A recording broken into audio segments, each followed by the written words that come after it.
Kansa, aku boleh jujur nggak sama kamu?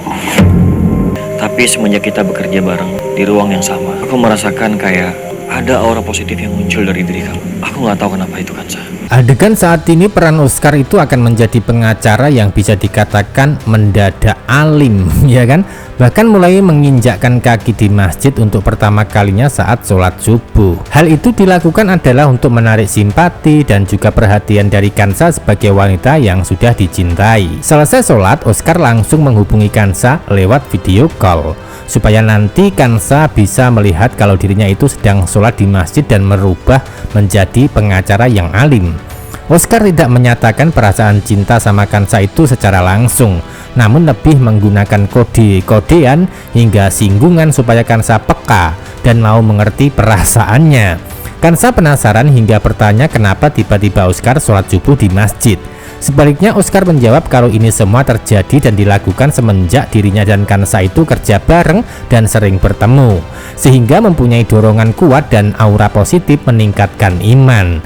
Nah, dari sini Oscar memberikan sinyal kepada Kansa supaya Kansa tahu perasaannya. Namun naas, alih-alih mau mengerti, Kansa malah ingat dengan Fatan hingga membuat Oscar pun sewot, nampak sakit hati, tak berdarah hingga mengalami cemburu. Ingat dulu Fatan awal-awal deket sama aku juga sering sholat subuh di masjid. Cemburu karena kamu, Kansa.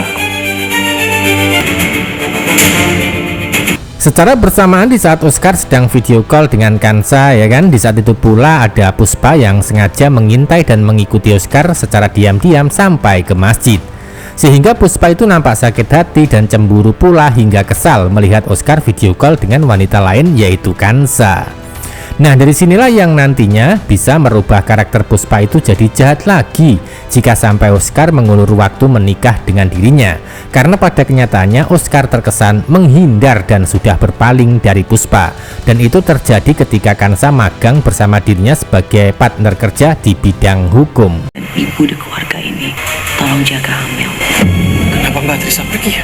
Adegan lain ketika Trisa sudah pergi dari rumah dan meninggalkan surat buat Amel, maka akan membuat kecurigaan terjadi, terutama Fatan yang mulai menyelidiki alasan Trisa pergi dari rumah tanpa pamit.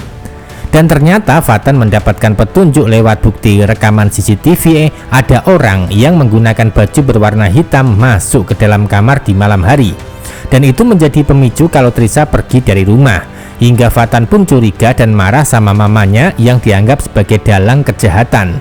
Dari sini Fatan makin benci Linda. Sebaliknya Linda makin tidak tahu malu dan masih ngeles ketika ditanya dan dicecar.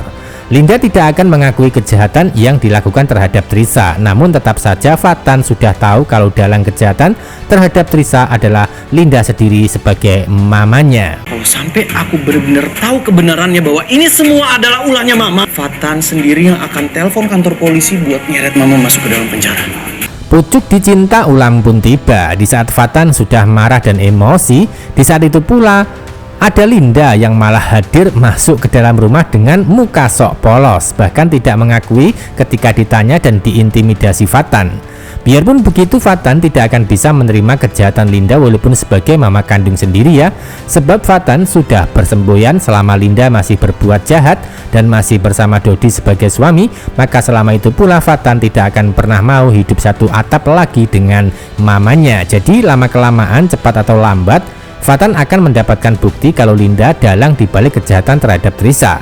Dan itu akan terjadi ketika Fatan sudah berhasil bertemu dengan Trisa nantinya, karena dari pertemuan tersebut nantinya Trisa akan bilang jujur apa adanya kalau dirinya dapat pelecehan dan ancaman dari orang suruhan Linda. Mengenaskan nasib Linda pada akhirnya nanti ketika kejahatan sudah terungkap oleh Fatan.